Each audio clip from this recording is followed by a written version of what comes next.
What's going on, guys? Action-packed weekend for MMA. You've got UFC, KSW, ACA. There's an Invicta card going on. Absolutely, pretty much most. But we got Bellator, baby. Now, Bellator is our greasy baby. PFL, just straight up greasy. UFC doesn't want to be our baby. You can hit on UFC, but they always make you work for it. Bellator, meanwhile, they just want you to take these big favorites. And for the most part, I will be taking a lot of big favorites. But also got to sniff out those couple apple pie shitters. So, of course, we got Bellator 283 going down from Tacoma, Washington. And there's a ton of these local Washington guys on the card, mostly filling out the card. Clear narrative here and obviously clear skill set advantage. But, of course, most people don't give a shit as much about Bellator. So we'll actually start with the main event and work our way down. And you can feel free to cut us off basically any point. So Jason Jackson versus Douglas Lima in our main event. Current odds are Jason Jackson minus 200, Douglas Lima plus 155. So first and foremost, at this point, we know what the weigh-in results are, and Douglas Lima has missed weight. Come in at 172.8. So he's overweight, still going to go ahead as a 5-round fight. But that's very concerning to me, particularly because if you look at, say, his last 5 fights, his last one versus Michael Page, 169.4. Very impressive. The very first prior versus Amosov, 169.8. 4 fights back, Rory McDonald, 169.3. The first Michael Page fight, 169.5. He always comes in under the welterweight limit, except for the one time he went up to 185 against Gegard Mousasi and got molly-whopped over the course of, the distance. Like, he got taken down at will. He got outstruck. He didn't look good. But he probably is a big guy, but he's always been able to keep that weight under check. And so the fact that he comes in at 172.8, it's a botched weight cut. He probably had something go wrong, whether it was an injury that prevented him from making the weight, whether it was a dietary issue, whether it's age, whether it's all these things. Like, he's always been a monstrous 170-pound guy, but it seems like maybe it's starting to catch up to him. 34 years old, body's a little bit banged up with injuries. Maybe that's going to catch up to him. What I don't like about that in the scenario is that Douglas Lima is live as an underdog, but surely he's got to come through in the championship rounds. Like, Jason Jackson's a fine fighter, but someone that's largely fought throughout the course of 15 minutes. And for Douglas Lima, slow starter at times, but a guy that can turn it up in the 4th and 5th. And if he was able to do so, then maybe he could go out there and win 3 rounds to 2 against Jason Jackson over the course of 25 minutes. But if he doesn't get the gas tank, if he doesn't have the output, which he never has, if he didn't have a great weight cut, I just can't quite frankly get behind him. And we can only judge you by the recency, right? That's why it is a recency bias. We can't talk about the fact that, Douglas Lima started his amateur career 2005, 17 years ago, turned pro 16 years ago in 2006. Guy's been around the block. Guy's fought who's who. Guy won a world title in Bellator like at the same time that Jason Jackson made his pro debut or something. Like, he's been around. He won a pro debut 2014, he won a Bellator title. Douglas Lima. It's not Jason Jackson's pro debut. But when he won the world title, I remember there was the E3 video game conference, and they had Johnny Hendricks was there promoting some game. Douglas Lima's there promoting some game. One guy's a UFC champ. One guy's a Bellator champ. And then, let's get them together. And they get together and they square off. And Douglas Lima's twice the size of Johnny Hendricks. And they were flirting with, what would happen if these guys fought? That's 2014. That's 8 years ago.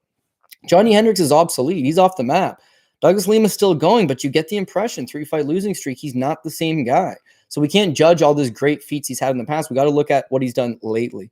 And what he's done lately is everything is super low output.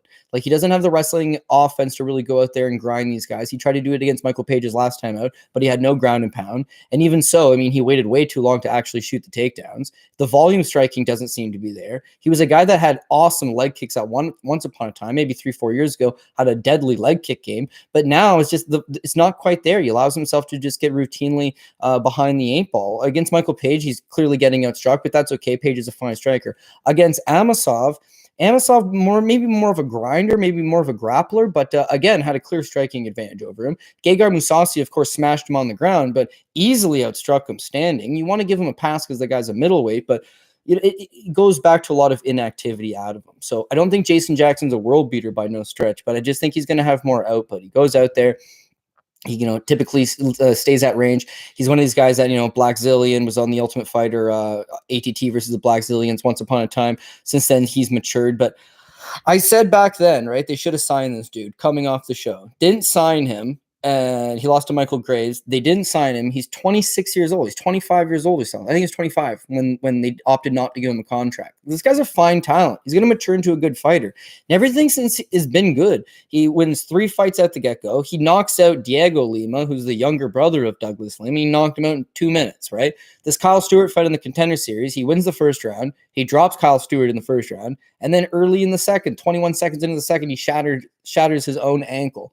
That's a bit of bad luck, but he hasn't lost anything else. This Ed Ruth split decision, robbery. And I had Ed Ruth bet that night. Ruth is a 2-time national champion, 3-time national champion, D1, All-American. Guy's like a stud wrestler, incredible wrestler. He struggled mightily to take Jason Jackson down. I thought it was a robbery win. And then the Neiman Gracie, people will tell you, oh, he lost that Neiman Gracie fight. He's beating him. He has his face like grind up against the cage. It swells one eye shut. Neiman Gracie uses it to take his back, ends up in mount, has all of his best spots, can't do shit with any of them. Jason Jackson reverses, gets back up to his feet, and then wins, as far as I'm concerned, the second and the third round based on his output. So he's faced adversity. He smashed Benson Henderson. He easily outpointed Paul Daly. He's just one of these guys that's built for a decision. You know, he built to go 5, I think. If he struggles in those later rounds, I'm hoping the bad weight cut from Lima will offset that. And I just think Jackson will just have more volume, a little bit faster, stay to the outside, and just chip away. I do not love the price. And I don't think I'm going to play Jackson like super high in comparison to a lot of the other fights on the card. But I do have to agree with him as being the favorite. And I do think he gets the job done. And that, of course, is, exemplified by the missing of the weight. That really did seal the deal as far as I'm concerned. Co-main event, Sidney Outlaw versus Tofiq Musayev. This is going to be an absolutely thrilling fight. But we've currently got Tofiq Musayev as a slight 155 underdog, comeback on Sidney Outlaw plus 120. So you could definitely see this fight going either way. For Tofiq Musayev, for people that don't know him, the guy's an absolute stud. I mean, Azerbaijani fighter, fought in the Russian regional for a bit, eventually made his way to China. Eventually makes his way over to Japan, where he fought for the Ryzen promotion. And the guy's a stud. He shows very, very nice victories. Marif Parayev on the Russian regional. He beat Darren Cruikshank, Damian Brown, Johnny Case. All 3 of those guys are UFC veterans. He knocked out the latter 2, Damian Brown and Johnny Case, both in the first round. Great fight with Patricky Pitbull. That was like Bellator sent over a guy to Japan to fight. So it was like Ryzen versus Bellator. And you got the Ryzen fighter coming out, Tofiq Musayev. I don't know if it's just because he's in Japan and there's no drug testing, but physically, this guy is built strong. He loves switching stances between orthodox southpaw. He's got power in both hands. Seems like a takedown offense pretty good. A lot of it's bullish. I don't know if the technique's great as much as he's very physically strong, but he can batter you standing. He can take you to the ground. His cardio seems to be good. Of course, great physical shape. His last fight against Roberto de Souza, Roberto's one of the best jiu-jitsu players in the world. So not only is he a fantastic mixed martial artist, but like jiu-jitsu is his game. And as soon as the fight hit the ground, he's able to snack up a triangle. But I won't hold that against him. I think he presents a lot of excellent elements. He's got power. He seems to have cardio. He's very physically strong. He's maturing. He's getting better. There's a lot of good stuff that you could like to his game. What you don't like about his game is that this is his first fight in a year. He hasn't not won a fight since December of 2019 when he beat Patricky Pitbull, who I guess is the current Bellator champ, which is the reason why people are giving Musayev that confidence. But he hasn't fought anybody that was really going to go out there and grind on him and take him down. Roberto de Souza kind of just pulls guard and triangle chokes him. So it shows that there is still at least some element of his grappling that could be exploited. Patricky Pitbull opted to stand and bang. He was trying to brawl. Johnny Case got rocked. Scored a beautiful takedown after he got rocked, but the writing was on the wall. He was already hurt. Damian Brown tried to bang. Darren Cruikshank's trying to bang. These Japanese guys, they don't have the means to take him down. So he's looked good, but a lot of these matchups aren't guys that were going to go there and take him down. One has to wonder how good his takedown defense really is and how he's going to, overcome. I've seen him on his back. He gets up relatively quickly, but he muscles his way back up. What if a guy was able to stick to him, maybe take him down some consecutive times? That's the problem with Sidney Outlaw. Sidney Outlaw is one of these guys that you hate betting against because you have money riding against him and he just grinds you into oblivion. It's not the prettiest, but it's extremely effective. Sidney Outlaw uses it well. Say his last, I don't know, I think I just like his last 2 fights. The Adam Piccolotti fight should have never been a split decision. Very clear unanimous. Sidney Outlaw most definitely won the first 2 rounds. He tired in the third. He struggled a little bit in the third, but he hung on. But you see that here's a guy that's a Brazilian Jiu-Jitsu black belt under Renzo Gracie. He wrestled a little bit. Oh, he was a decent high school wrestler. Transitioned that immediately to mixed martial arts. He eventually moved from New York down to American Top Team. And since he's been at American Top Team, he's relentless with this chain wrestling. Like he's relentless with this, I'm going to get a body lock and just peel you to the canvas and take your back and rinse and repeat. Fights Miles Jury. Miles Jury is another guy that's a BJJ black belt. Not very good, but a UFC veteran, a guy that knows how to grapple, certainly. And Sidney Outlaw pitches a perfect shutout, man. He just takes him down effortlessly in the first. He takes him down effortlessly in the second. He takes him down effortlessly in the third, and actually rear naked chokes him in the third. So it's a beautiful fight. Now, Sidney Outlaw sometimes has a bit of a chin issue. He does show a couple losses on his record. Michael Chandler knocked him out in the first round. We'll give him a pass there. But he also lost to Nick Brown, who's another fine fighter. 25 seconds into the first round. He shows that loss as an amateur by TKO. I don't think his chin's great. And now he's going to be taking on this big old Azerbaijani bruiser. So the risk of him getting clipped by something and getting knocked out, it's there. The risk of him potentially winning the first 2 rounds, getting tired and getting boxed up and knocked out in the third, it's also there. But I think his ability to grind through and put him in bad spots, neutralize him, take him down, take his back, is going to exploit the fact that we haven't seen Musayev in those positions, and therefore we can't really say for certain if he's good there. So yeah, Sidney Outlaw. Sidney Outlaw's also got a split decision loss to Gregor Gillespie from the regional scene days, like, who was a fine wrestler back then, let me tell you. So, like, the guy's good in scrambles. He's physically strong. As I said, Brazilian Jiu-Jitsu black belt, and not just some black belt, a black belt that had good competition experience, and it's under Renzo Gracie, right? Spent a lot of time there, moved over to American Top Team where he's getting some of the best training in the world. They're going to be ready. They're going to be ready, and the game plan ain't going to be any different. When you stand with guys, you get hurt. When you go to grapple, just like your teammate Danny Sabatello, who's in the gym, who's getting paid by Bellator, who's going to get a title fight, that's a winning style. He'll look to replicate that. So, of course, not every favorite's going to hit. And, you need a couple underdogs here and there. Not the most confidence going because it is a greasy underdog, and he could get clipped and knocked out. But for the plus 125, I think I'll take the dog shot on Sidney Outlaw. Usman Nurmagomedov versus Chris Gonzalez. Usman Nurmagomedov is a minus 1,000 versus Chris Gonzalez at plus 525. At this point, you've missed the line. Everyone's missed the line. The show's kind of late in the week for that.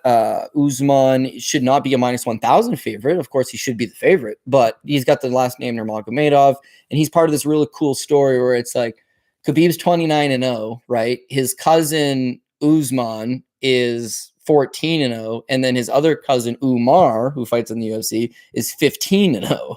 So they're like this. They're all undefeated, right? The Nurmagomedov, there's another Nurmagomedov in the bunch that's 15-3, but we won't talk about him. It's like there's this rise, and people love it, and they love the storyline. They love that he's a Nurmagomedov and that he's undefeated and that he's a really talented fighter, and it's really easy to get behind these guys. So all the money is going to come in towards him, and that just kind of inflates things. So I think he's going to win. It's just minus 1,000. There's no more meat on the bone.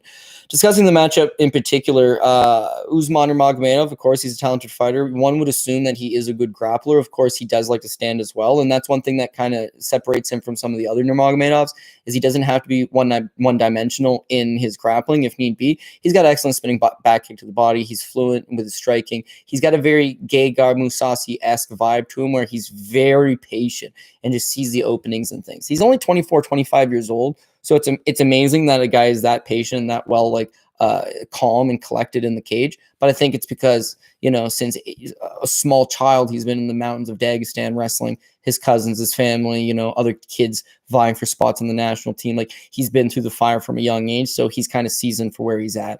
His wins haven't been the most spectacular bunch of guys. Of course, he does show an impressive win over Mike Hamill 3 fights back. Hamill's a junkyard dog. He's a guy that's going to come forward the entire time. He'll push your cardio. He'll push your durability. He'll push your heart. And Usman won all 3 rounds, had his way, beat him up standing, took him down need be.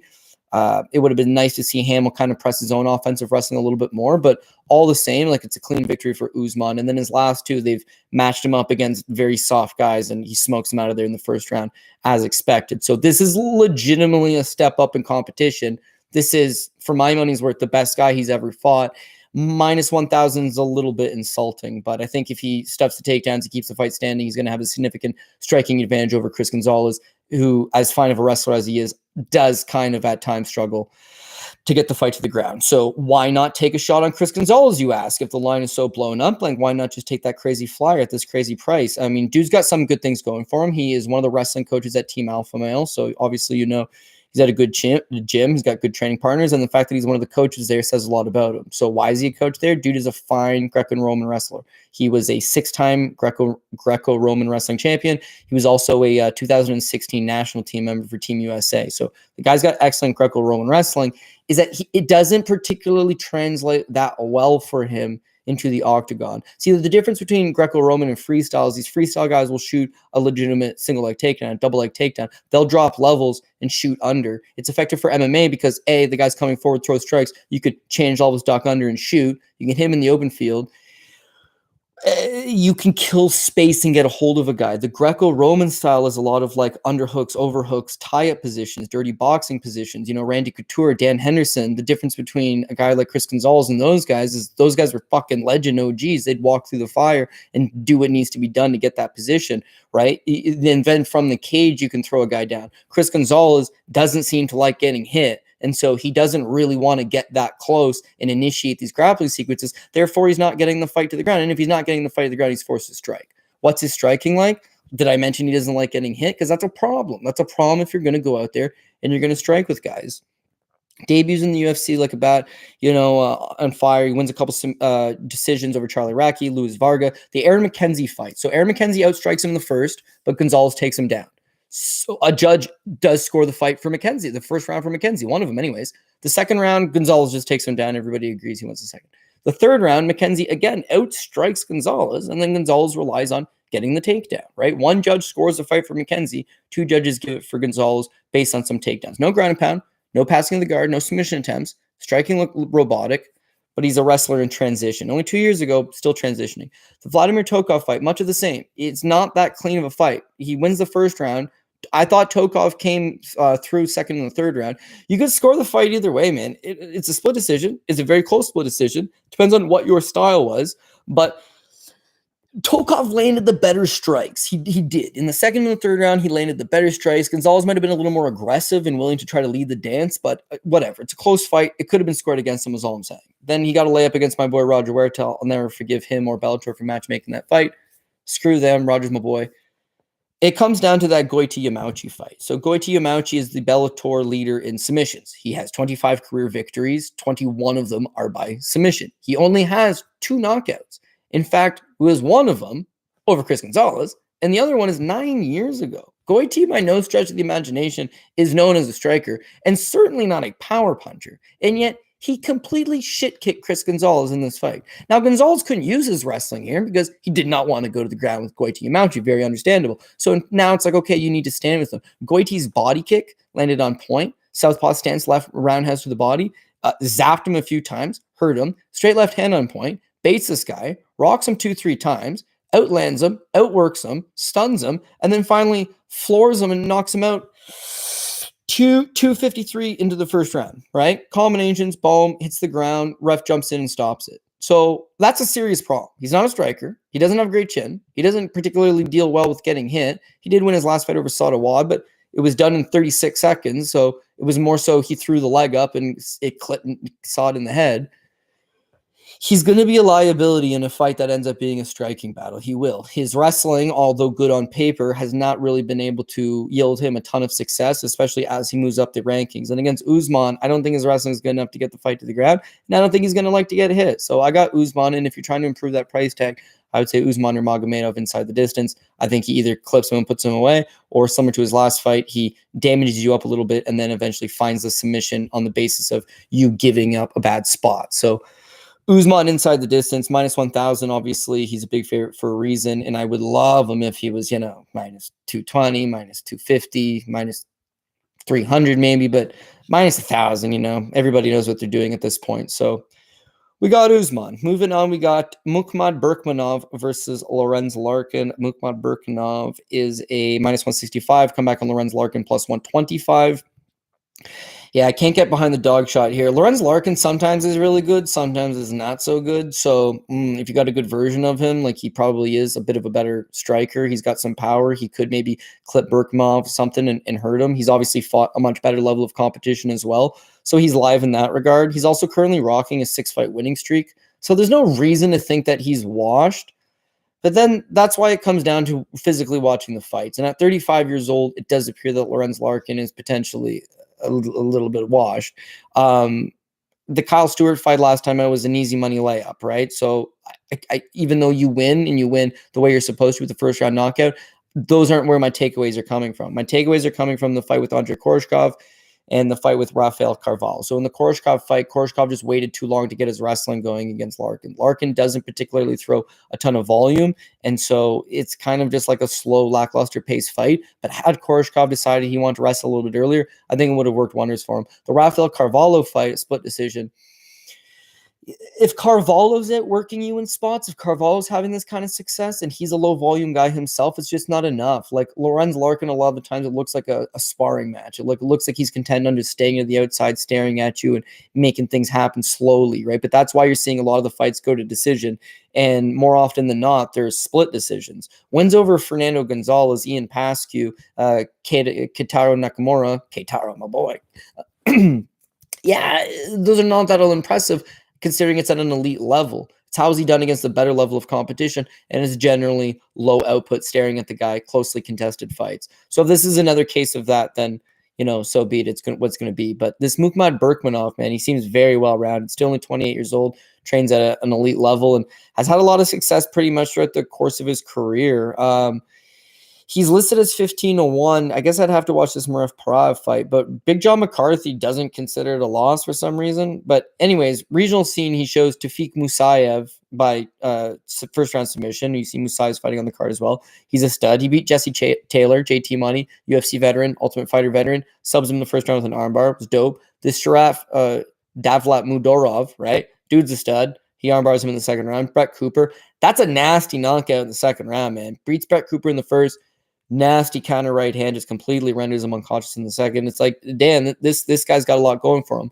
His fight with Jaleel Willis, he ends up in a bad spot early, right? And then immediately you see his ground game. He's hard to hold down. He gets right back up. He immediately reverses Jaleel Willis, ends up on top, grabs the neck for 2 seconds and snatches up a guillotine choke. He's got good wrestling. His striking is adequate. His grappling is high level. If he hits the fight hits the ground, he's going to have the positions. He's going to have the work rate. I think in a 15-minute contest, he'll have the better cardio. It's just that I am worried that Larkin is the better striker. Larkin could counterpunch and catch him with something. So it feels a little bit dangerous to me, but at the end of the day, I think Berkhamov just is going to outwork him. And of course, if the fight hits the ground, he has a big grappling advantage there. So as much as Larkin's on a 6-fight winning streak and this and that, they're not really looking to promote him at this stage in his career. He's not delivering the same excitement that maybe he once used to. And more often than not, he just seems too lackadaisical for me personally. So I'll be looking to fade Larkin, but not 100% sure right now where it's going to be in the lineup.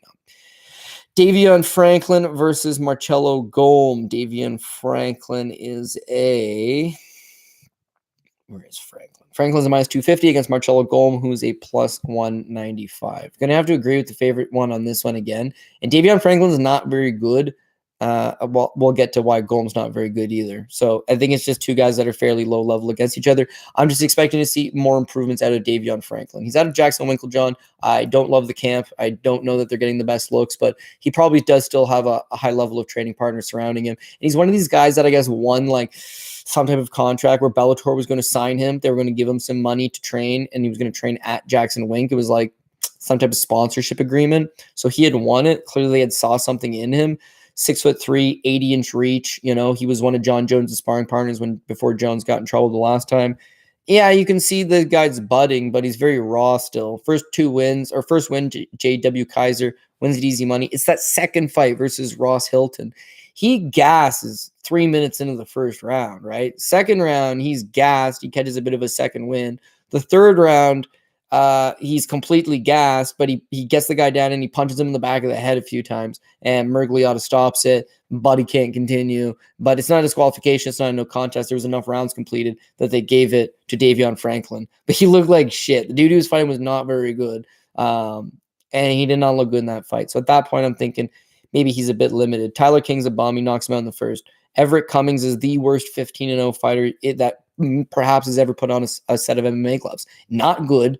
Totally ballooned up record. So those don't do anything for me, right? For all I know, the guy's still going to gas if the fight goes 3-4 minutes. But then that Said Samna fight, so that's only 2 years, not even 2 years after Ross Hilton. And the improvements that he made from Ross Hilton to Said Samna, astronomical. Like, he's still wild. He still overextends himself on his punches. He's not super relaxed. If he lands something, he's got a tendency to try to dive in and land 2-3 more. But he's big. He's strong. He's physical. He's finding the mark. His striking looks a lot better. His cardio looked a lot better. Like, he went all 3 rounds. It's a split decision, and it is a close fight. It very much is. The bigger shots landed by Davion Franklin. The volume landed by Said Samna. But Said Samna's a fucking stud, dude. ATT heavyweight, legitimate wins, beat Vitaly Minakov. Like, come on, that's a legitimate win, right? So to beat Said Samna, even by a split decision in your 5th pro fight, to make that many improvements in the course of 18 months, this guy's headed in the right direction, no doubt about it. So they booked him to fight Daniel James, who's gigantic and has been fighting in Russia for the last number of, I think a couple years now anyways. But Daniel James ended up failing like a pre-fight drug test or something. So Marcelo Golm comes in his place. And I think with Davion Franklin, it was a sink or swim fight versus Said Samna. Either we're tired of paying you and, you're not the prospect we thought you were going to be, or you're going to turn the corner. And he did turn the corner. Now you're furthermore giving him another 5 months to develop. He's still only 28. He's still green in the game, but clearly picking it up. I think he'll be okay. Marcelo Golm, meanwhile, he does weigh in at like 257, 260 pounds, but he doesn't seem that, I know it sounds crazy, he doesn't seem that big. Like, in comparison to other heavyweights, he just seems like he's, I don't know, like a tad bit smaller. He was signed to the UFC, beat Christian Colombo. That's a nothing win. It's the next 3. Tim Johnson, just too big for him. Wrestling's much better. You can grind him out. Arjan Bular was a terrible fighter. Well, I shouldn't say that. That's mean. He's one champion. He won a title and 1 championship, so that means something. But anyways, easily grinded out by Arjan Bular. One-dimensional with his wrestling, I guess I should have said. And then the Sergey Pavlich fight. Sergey Pavlich is a big, strong, muscular Russian. Backs him up, uppercut up the middle, cracks him, done. Topples over. That was the first time you saw him get knocked out. That was the first time that you could see, oh, maybe he's not just like some big plot. Maybe takedown defense isn't his only issue. Here's a striking battle that was presented to him, and he still came up short in that. The wins after that are fairly low level. There's Brandon Herbert. Brandon Herbert hits a sweep on him at the end of the first round, gets on top, has some success the last minute. That's a bad look. TJ Linderman, of course, is in his 40s. Billy Swanson, big sexy Billy Swanson, took a full round to take Billy Swanson out. Very bad look, very bad look. It just doesn't seem like there's a whole lot to his game, He seems athletic enough, moves okay, comes forward. The power doesn't seem to be big for me. The wrestling doesn't really seem to be, all that good. The jiu-jitsu, not all that good. Mostly just like a serviceable body, if anything. So how does he approach Davion Franklin? Where if he tries to strike with Davion Franklin, which is generally his path to victory, could have some success, but I think Davion's just going to explode with something big and catch him and hurt him. So even if he goes in with a striking game plan, I don't think it's going to work out effectively long run. If he goes in there with a wrestling game plan, 2 things that'll go wrong is, 1, I don't think Marcelo Golm's much of a wrestler, so it's going to gas him out. It's going to tire him out. It's not going to be good. 2, he's not taking down Davion Franklin. He might be able to strike with him, but he's not taking him down. And then just if Franklin might have that wrestling advantage, he might have the explosive power. He might be able to clip him with something. He showed in his last fight that he can fight 15 minutes. He shows that he's making improvements. It says that he's, shows all that he's going in the right direction. I'm just inclined to kind of lean in his direction here. So I would take Davion Franklin again at a minus 250 price tag. Who likes that? Nobody likes that, but the bettors are wise. The odds makers are wise. They're trying to lure you. And for a middling, low-level heavyweight fight, I wouldn't advise it. But that's not enough for me to pull the trigger on a random dog pick here. So I would take Davion Franklin. Romero Cotton versus Dalton Rosta. Dalton Rosta is he's ballooning up. A minus 300 favorite over Romero Cotton, who could have at plus 220. You could probably shop that around. I'm sure there's better prices out there that do exist. But what I like about this fight is, despite that it's a minus 300 favorite on one side, is that Bellator routinely features a lot of squashes. A lot of these cards will feature a lot of squashes. Guys that are former collegiate wrestling standout, they come over, they match up soft at the beginning of your career. For a guy that's only 6-0, the fact that they're both fighting each other, That's pretty impressive. And kudos to both guys for accepting the matchup, because it's a tough fight no matter who you are. And at 6-0, some guys would want more experience. Some guys would not want to fight a fellow 6-0 fighter. So I like it. So why is Dalton Rosta a 3-1 favorite? So what do we like about Dalton Rosta? The dude is absolutely jacked, right? They call him Hercules for a good reason. He's shredded. The dude says he doesn't lift. Total bullshit lie. How could you be that shredded if you did not lift? Also, apparently he squats 325 or something. So the guys, or maybe benches 325. Like he's got a abnormal physicality to him. Now that being said, he's still kind of green in his own ways. For a guy that's that physically strong, you would just assume crazy first round knockouts, but not really the case. Standout amateur, 7-0, shows a knockout win over Cody Brundridge, which obviously aged very well considering Brundridge fighting in the UFC and having some success there. But as a pro, wins his first 3 fights inside the distance. And then since there, the Ty Gorder fight. Ty Gorder, excellent extreme couture prospect, good boxing. So he mostly just took him down and grinded him. Tony Johnson is the American Kickboxing Academy boxing coach. Dude's a fine striker. So he just relied on taking him down. Dwayne The Rock Johnson, not that Rock Johnson, kind of a middle of the road journeyman from the Midwest. And he just relied on taking him down. So he's had success taking guys down. But he was like a high school wrestling standout. Maybe he won didn't win a state championship. He was like a state placer in high school, and then wrestled maybe very briefly at Seton Hall, which is a D1 program in New Jersey. Fine school, fine program. Wrestled there briefly, but then moves over and plays football. So his wrestling's good, but it's not like that's something that he had pursued deep, right? And now in MMA, a guy's very big and physically strong. His striking looks good, maybe a tad bit robotic, but he doesn't have that big power to knock guys outstanding. His wrestling's been able to take on guys that didn't really have much takedown defense, but one's got to wonder, what if a guy takes him down? How good is he off his back? How good is he if he just gets in a straight wrestling match? How good is he if some guy's going to stuff his takedowns and really pose some problems for him? There's still some unknowns there. So minus 300 would be a little bit much. Now, if he's taking on a guy that he's going to walk right through and take down, then I'd be down to pay that price all day. And maybe at some point on the PRP, he ends up on the ticket. It's dangerous. It's dangerous because this Romero Cotton ain't one to fuck with. If you want to talk about high school wrestling standouts, this guy was a excellent high school wrestling standout. Ended up moving over to the University of Nebraska Kearney, which is a D2 program where he was a 4-time All-American. He's 32 years old. He's seasoned. He's big. He's strong. He's very physical. The guy can wrestle for days, and he trains at American Kickboxing Academy with some of the best guys in the world. So when you look at his own career, he shows a lot of quick finishes, right? The Justin Sumter fight, he's able to topple over him, take his back, get him in a rear naked choke. Freddie Sandoval's last time out, short nose replacement, not much you can take over from that.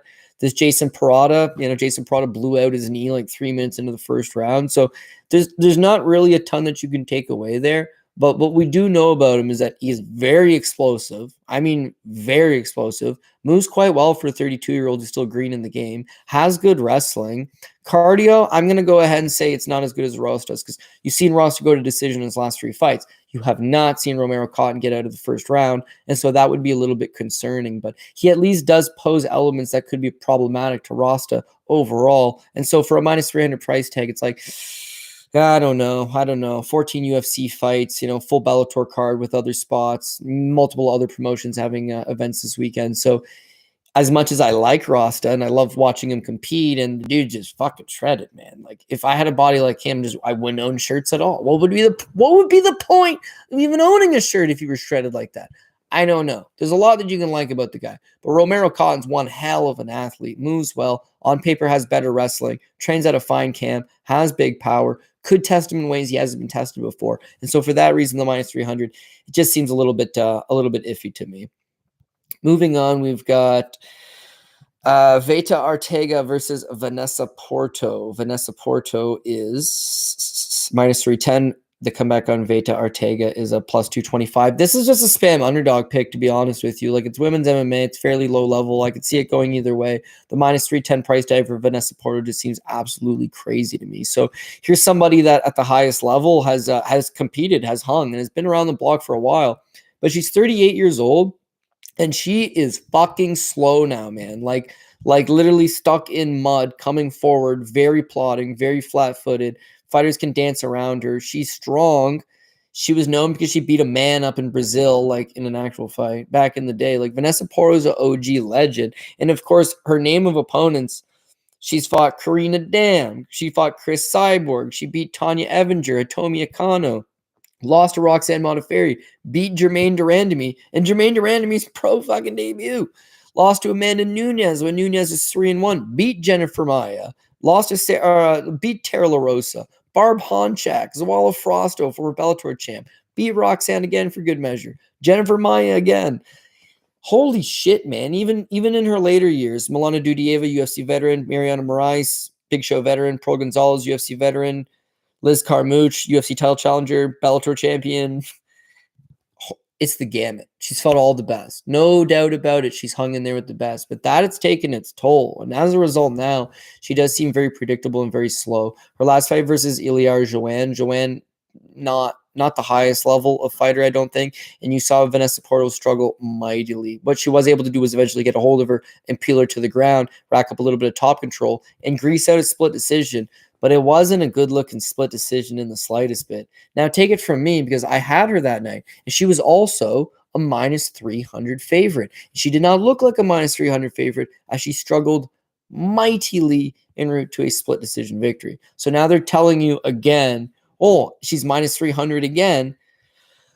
Just can't get behind it, man. I just can't get behind it. At some point, she's going to slip up. She's going to make a mistake. She's a little bit older, and I think Veta Arteaga could potentially make it happen for herself. So why would you potentially get behind her? Again, I think she's just like, she's got the work rate. You know, she's someone that's got some decent enough volume. I think she's strong. She's physical. She tries to stay in your face. If you want to talk about people that have made improvements to their game despite getting a late start to it, Veta Arteaga has made all types of improvements. She shows a very impressive win over Emily Ducote, which of course aged very well. She has a win over Denise Keyhole, saw one aged fairly well. Lost to Ilion McFarlane. That was a title fight. So, you know, you're fighting at the highest level versus the world champion. Nothing to hang your hat up on. But I don't know. I just think she's greasy in the pocket, trying to come forward, trying to make the fight close. And if you look on one side, you got Vanessa Porto, a little bit older, a little bit slower, likely going to be in a close competitive fight. Veta likes to be a grinder, likes to give it a competitive fight, likes to keep things close. And one of them is a minus 300 favorite. Like, I could see it being a greasy split that comes the other way. And I want to give Veta this because, you know, she deserves this one.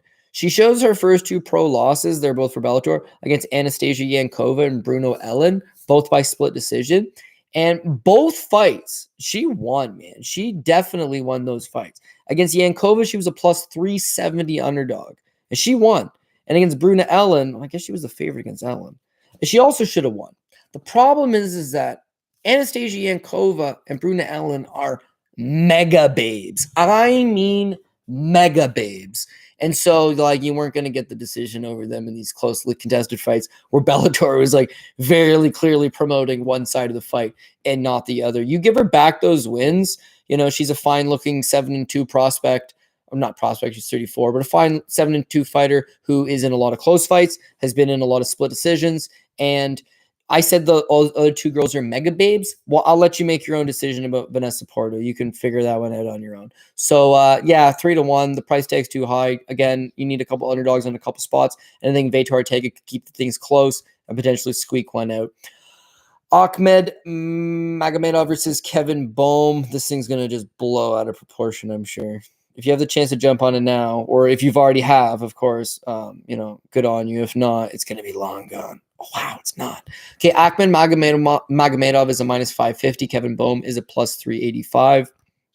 Akhmed Magomedov, you know, guy looks like a stud for the most part. He's from Dagestan, excellent wrestling, grinds on you, you know, good pace. Brave CF, Combat Federation.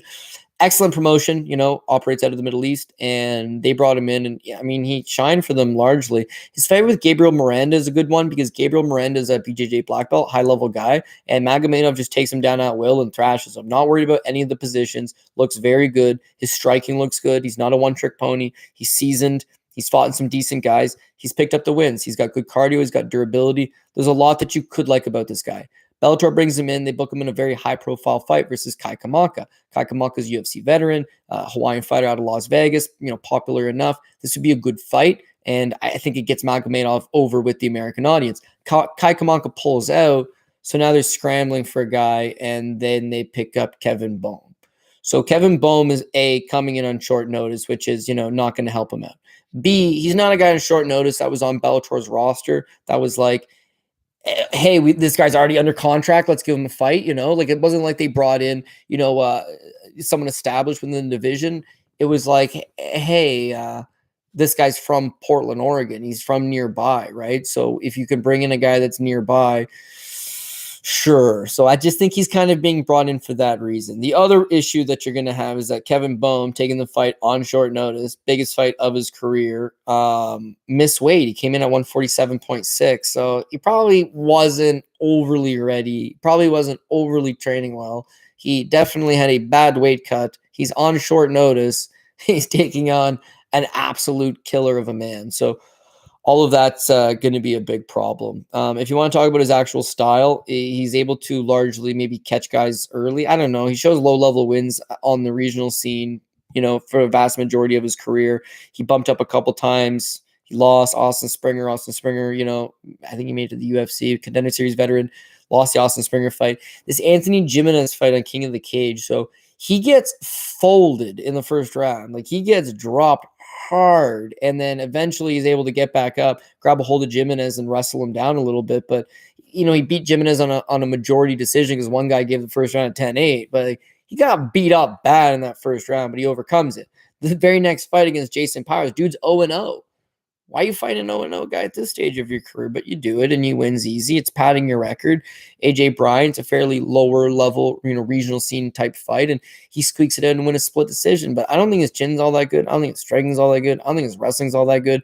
I think Magomedov knocks him outstanding. I think Magomedov takes him down, smashes him on the ground. He can do whatever he wants. And then just to make things that much more clear for you, the other guy missed weight and didn't miss weight by 5 pounds. It could theoretically be an advantage. Like, his weight by 1.5 pounds, or he's got to pay the guy the little money he's getting paid to get his ass kicked on this card anyways. So I don't know. He fought 7 weeks ago as well. Like, I don't know, maybe 9 weeks ago. Is he fresh? Is he ready to go? It's a fight. Anything can happen. Can't completely write him off, but at minus 550, it's a better line than some of these other, 10-1 type favorites. And I think Akhmed Magomedov rolls him up pretty good. So I don't know how long that line will sit like that. Gadzhi Rabadanov versus Bobby King. This is likely much of the same. Gadzhi Rabadanov is an absolute just, grinder, powerhouse, shows very legitimate wins. PFL had briefly signed him. He beat Steve Seiler for the promotion. I think he had visa issues after that. This is a good signing for the UFC. I mean, for Bellator. The guy's strong. He's rugged. He's got a good takedown game. He's a little bit wild, like a classic Sam Bow striking style. Heads up a little high in the air, throws bombs to close that distance and grab a hold of you. But the guy's strong, he's physical, and he seems to operate quite well off of from top position. His last loss is to that Mehdi Dakayev, who is an absolute animal of a man. And that's his only loss over the stretch of the last 6 years, right? So I think it's safe to say that he's niched a market for himself. He's coming into his own. He's 29 years old, still a great position, and of course he's got that combat sambo. Bobby King, meanwhile, Bobby King's definitely an upset specialist. Here's a guy, BJJ black belt, originally from Hawaii. I think now he's kicking it over there in Utah. But it's that no one ever really gives Bobby King his full respect, and as a result, he's able to come up with these big underdog victories. But big underdog victories because he's exposing somebody that just isn't very good. So when you consider he beat Nick Newell, right? And he was an underdog to Nick Newell. Well, Nick Newell has one hand up to his forearm. And yet they fought competitively, and he beat Nick Newell on a split decision. Now, I thought he won the fight. I thought it should have been unanimous. But all the same, it was a pretty close fight against Nick Newell, a dude with one hand. So, you got to consider that one. Alexander Shabili shuts him down. Easy money takedowns, sits in guard, doesn't try to pass, doesn't let him up, sits in guard, 3 rounds, easy money. Blueprint right there. How to beat this guy. Now, Aviv Ghazali is 19 years old or 20 years old. He beats everybody in the first round with a quick submission. He's untested. He can't strike. He's got massive holes in his game that no one's been able to exploit yet. Bobby King's a BJJ black belt. So, if he doesn't get submitted in the first minute, he's a perfect guy to expose a young kid like this. They gave you Bobby King at plus 240, and he exposes the young kid. Keone Diggs, his last time out, plus 185. Keone Diggs can't grapple. So he's actually cashed 3 of his last 4 fights. He's cashed as an underdog. The last 2, especially Diggs and Aviv Ghazali, is very nice, but nobody's doing that Russian style game plan where it's like you just take this guy down, set up shop in his guard, ran down punishment. That's exactly what Gadzhi Rabadanov does well. That's exactly what he's going to do here. And I'm not particularly concerned about him getting caught with an armbar or triangle or something off of his back. I think he's just going to put the grind to him. So again, it's buyer beware betting against Bobby King because the guy knows how to get it done at that plus money. You can't overlook him, but Aviv Ghazali was there for the taking to get exposed. Keone Diggs there for the taking to get exposed. Nick Newell there for the taking to get exposed. Like Gadzhi Rabadanov is a 20-plus fight veteran. He's 29 years old. He's fought in a decent level of competition. He's already made his Bellator debut. Dude rains down punishment from top. So I think he gets the job done. And of course, minus 410 price tag for Rabadanov. You know, it's deep. It's deep. Yeah, he's one of these guys I think I could put a little bit of faith behind. And yeah, is what it is. Plus 300 for Bobby King. He's done it before. Just don't think he's going to do it again. At least not this Friday anyways. Moving on, we got Roman Faraldo versus Luis Iniguez. Roman Faraldo, I'm sure he's going to be a colossal favorite again. At least he was last time I checked. Oh, holy fuck. Yeah, so he was minus 700 yesterday when I was putting some parlays together. But then, of course, you want to see weigh-ins, and now he's a minus 1,100. So the line's been missed there. You can probably chase it by going Faraldo inside the distance, Faraldo by knockout in particular. The guy's just an absolute, beast. As an amateur, he was undefeated. He went 6-0. The last couple in particular, you see he's got nice power, good striking, has an ability to find the target, turns pro debut against Delano Taylor. Delano Taylor is now 9-2, fights in the PFL $1 million tournament, beat Joe Zaffarino. Like, that's a tough pro debut. And he knocks him out in the second round. Like, took a tough fight, against a fellow prospect, knocked him out in the second. Looks like Faraldo's going to be pretty legit. Then they start matching him up fairly soft, but he does what you got to do. First round knockout, Ramon Butts, 58 seconds. This Garrick Benetoki, right? He was 4-1, right? He knocks him out in less than 2 minutes. Pat Casey, 6-3, flying knee in the second round. Trevor Goody's actually not bad. As a win over one of the Gracies, one of the shitty Gracies. But Trevor Goody can scrap. Like, dude's a decent, like, serviceable enough fighter.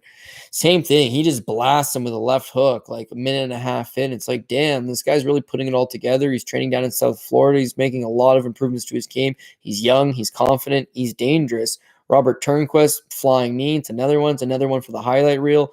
That last one versus Kelvin Rayford. He dropped him with a jab and then got on top of him and just smashes him out 44 seconds. He's running through these guys at no end, but they're lower level guys. So at some point you need to step up and test yourself. And I just don't think that they were able to do that with Luis Iniguez. He shows a 5-1 MMA record. So on the outside looking in, it would be like, oh yeah, this 5-1, he's a decent enough fighter. But first of all, he's been fighting for 10 years. He made his amateur debut in 2012. So he's been around the block, but then he won a fight as an amateur. He lost to Jason Pepsi Novelli, who ended up making the UFC for what it's worth. And then he took 5 years off between his last amateur fight and his pro debut. 5 years. Comes back and fought low-level guys, but then he turned to boxing. And in boxing, he's like 1-3 or 1-4. And in those fights, he's losing to other MMA fighters that just decide to box, like Gary Boletto Jr. And Gary Boletto Jr. knocked the shit out of him in the second round. So his boxing is not very good. I don't think his MMA is very good. He's a little bit older, but guess what? He's local to the area, right? He's trained by Ed Herman and Fabiano Schneer. He's out of ATT Portland, out of Oregon. He's one of these guys that's just a local warm body that they're willing to throw in there with. He is coming off a career best win over this Alberta Tato Venetian. But still, like, I just don't think it's enough. I think he gets worked here. And furthermore, I think he gets knocked out. I think Faraldo's got the type of power and accuracy that he likes to find the target. And for Luis Iniguez, he's serviceable. But when he fights guys with, power advantage or striking advantage, it ends up being problematic for him. When he fights some lower-end guys, he can grease them out. It's not going to be the case here against Faraldo, who just continuously brings pressure and throws crazy stuff like flying knees up the gut and whatnot. So fight doesn't go the distance likely. Faraldo getting his hand raised. Probably TKOs or knocks him out at some point, I would imagine. Moving on, we got Jaylon Bates versus Mark Coates. Jaylon Bates is going to continuously take money now, I bet. He's a minus 900 now. versus Mark Coates plus 525. So, okay, well, Jaylon Bates, we all know he's awesome. He's also from the Portland area, but he's one of these guys that's like a stud from the Portland area. When you come to an area like this, any show you go there, you want the good guy from the area. You want to come to Canada, you have the good Canadian. You want to go to Brazil, you have the good Brazilian.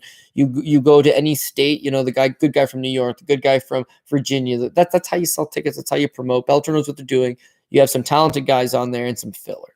This is one of the talented guys. He made his debut for Bellator, so they liked him right off the get-go.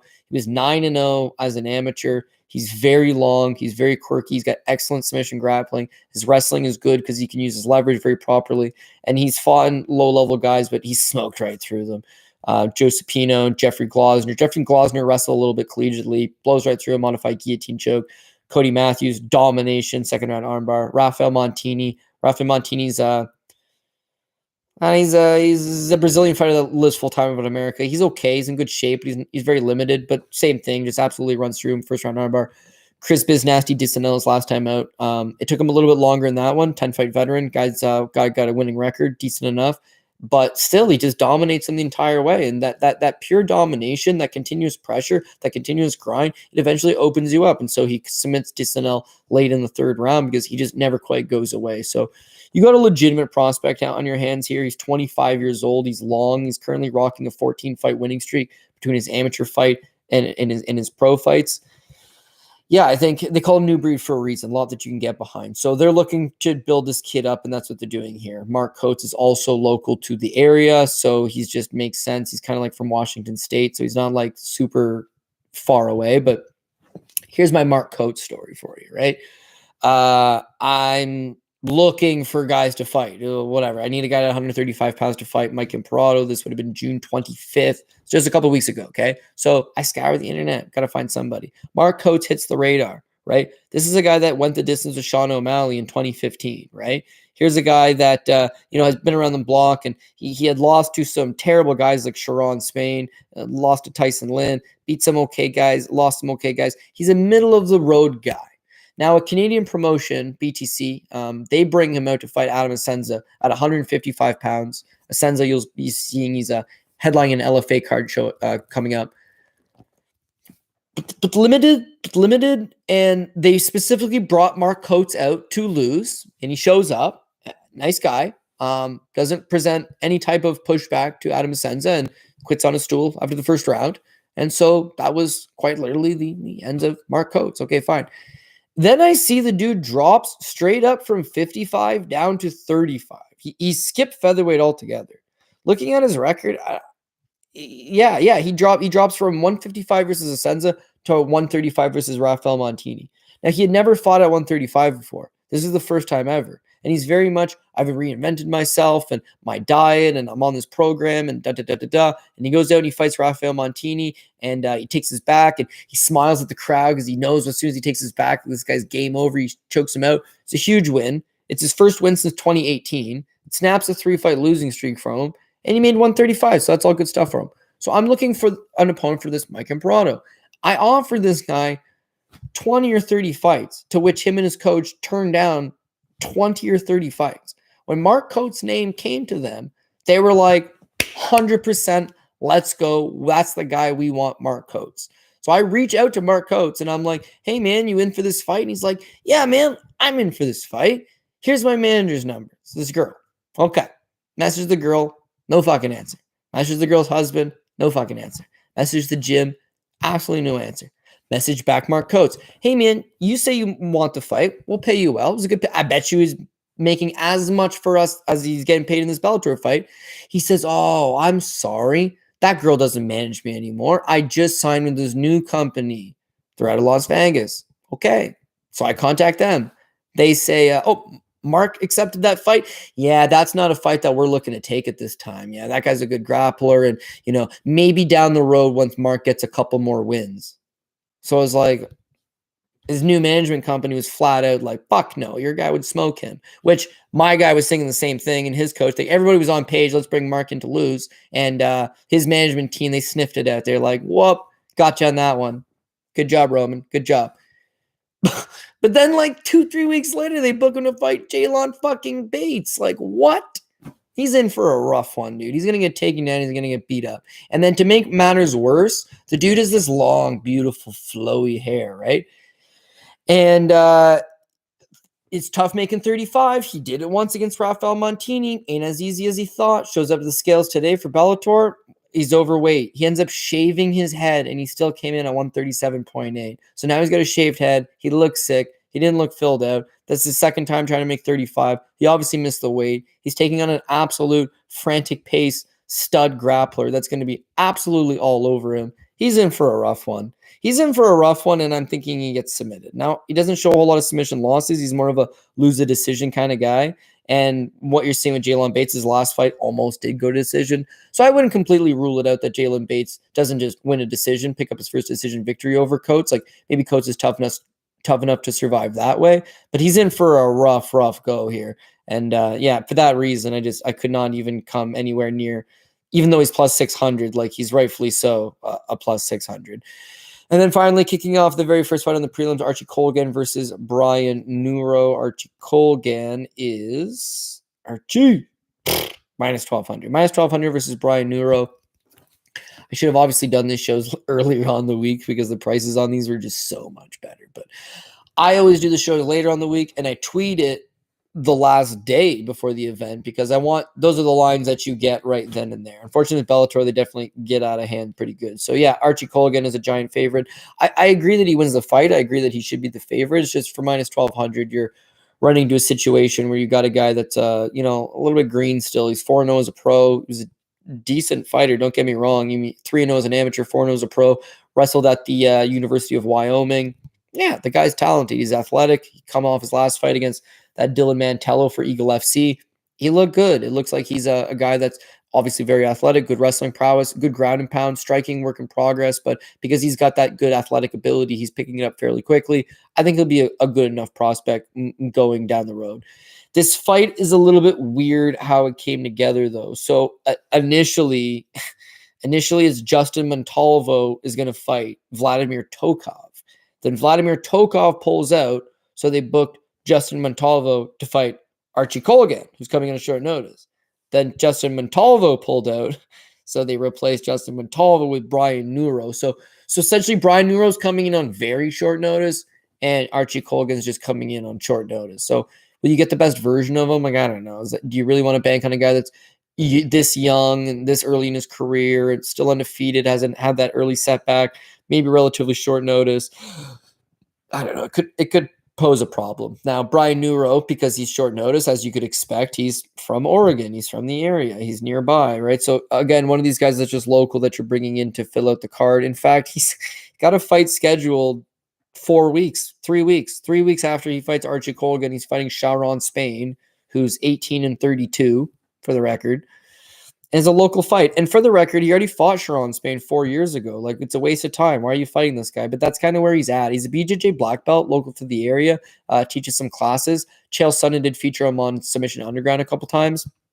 But he shows some okay wins, almost always exclusively on that, Pacific Northwest regional scene. He shows good wins for that regional scene, but all of his notable names that you might have heard of, like Justin Harrington, Julian Arosa, Carson Frigg, Keone Diggs, those guys all beat him, right? The guys that go on to bigger and better things than just one single regional scene, those are the guys that generally defeat him, mostly by decision. He's a pretty durable guy. He's got the jiu-jitsu, of course, and he can shut you down.